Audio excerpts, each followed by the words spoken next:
On a jusqu'à présent formalisé le premier principe de la thermodynamique dans un cadre qui est très restreint. C'est celui d'un système fermé qui subit une transformation entre deux états A et B et qui, lors de cette transformation, va échanger uniquement de la chaleur et du travail avec le milieu extérieur. Ce qu'on a défini dans ce cas-là, c'est que la somme des énergies qui ont été échangées entre notre système et le milieu extérieur, qui ici correspondent uniquement à la chaleur et au travail qui sont échangés, sont égales à la variation de ce qu'on a appelé l'énergie interne, une fonction d'état du système, et comme le nom l'indique, l'énergie interne correspond à une forme d'énergie qui est stockée à l'intérieur de notre système. Donc on avait finalement la somme des échanges d'énergie entre notre système et l'extérieur qui est égale à la variation de l'énergie qui est stockée dans notre système. En fait, ce même principe peut être généralisé et donc on peut aboutir aussi ici à une expression beaucoup plus générale et applicable dans tous les cas du premier principe de la thermodynamique.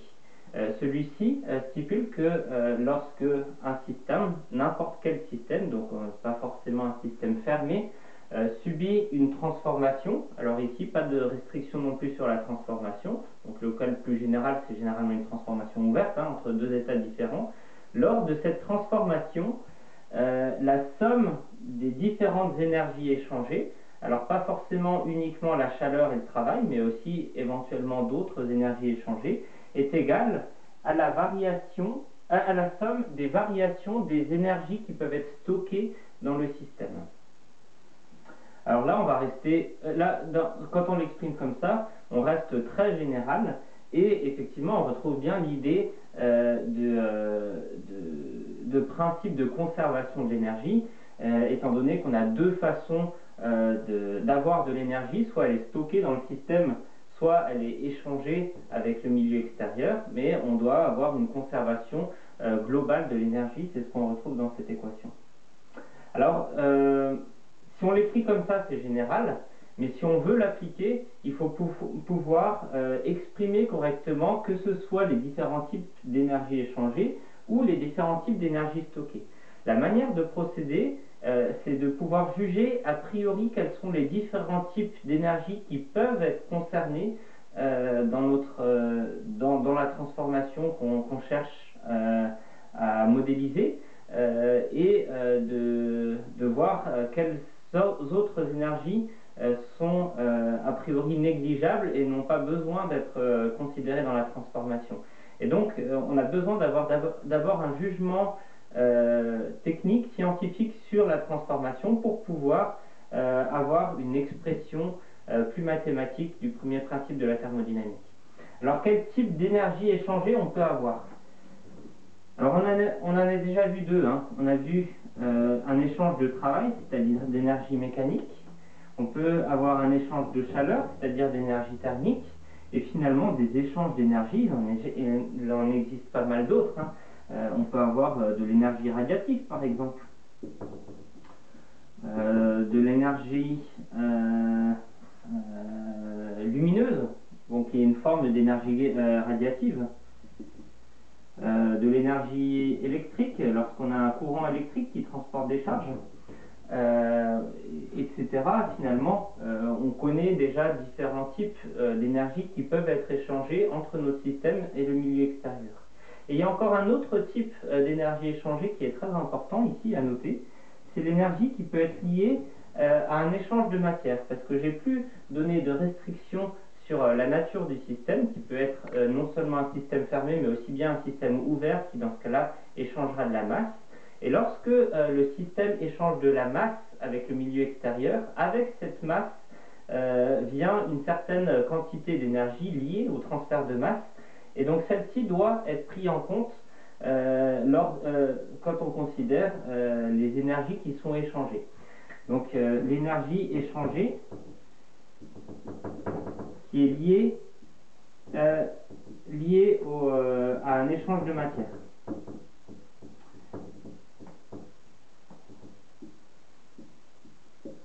Et donc celle-ci va devoir être définie un petit peu plus ensuite, étant donné qu'on va s'intéresser dans le cadre de ce cours aussi à des systèmes ouverts, donc qui vont échanger des flux de matière avec le milieu extérieur ou avec d'autres systèmes. Donc voilà pour les différents types d'énergie qui peuvent être échangées. Maintenant, concernant les énergies qui sont stockées dans notre système, alors nous on en a défini une jusqu'à présent, c'est ce qu'on appelle l'énergie interne. Alors l'énergie interne, ça regroupe quand même beaucoup de choses. On sent bien qu'il y a quelque chose qui est en lien, par exemple, avec la température de notre système. C'est aussi en lien avec la pression du système. Et c'est pas forcément facile de représenter exactement tout ce qui est défini dans le cadre de l'énergie interne. Et en fait, il existe plusieurs définitions exactes de l'énergie interne. Ce qu'on peut noter, c'est que vous connaissez certainement au moins deux autres types d'énergie qui peuvent être stockées dans notre système. C'est par exemple l'énergie cinétique. Donc l'énergie cinétique peut être définie par rapport à un certain mouvement par rapport à un référentiel donné, soit un mouvement en translation, soit un mouvement en rotation d'ailleurs. Mais donc l'énergie cinétique correspond à une énergie qui est présente dans le système, donc stockée par le système. Un autre type d'énergie que vous avez déjà utilisé, c'est l'énergie potentielle. Et l'énergie potentielle, elle peut être de plusieurs natures, et notamment en mécanique, vous l'avez déjà utilisé dans le cadre de l'énergie potentielle de pesanteur, et donc qui est liée à l'altitude ou aux altitudes différentes que peut avoir un système par rapport à une altitude de référence, et avec l'accélération de la gravité qui est liée. Alors généralement, ce sont les trois types d'énergie stockées principales qu'on va prendre en compte dans l'application du premier principe de la thermodynamique. Il existe même certaines notations où on considère l'énergie interne totale comme étant une énergie interne qui contient aussi l'énergie cinétique et l'énergie potentielle. À la limite, on pourrait considérer d'autres types d'énergie stockée, pas comme de l'énergie électrique ou de l'énergie chimique, mais la plupart du temps, l'énergie électrique ou l'énergie chimique sont aussi considérées comme faisant partie intégrante de l'énergie interne. En tout cas, dans le cadre de ce cours, pour les énergies stockées, on considérera l'énergie interne qui aura un rôle important.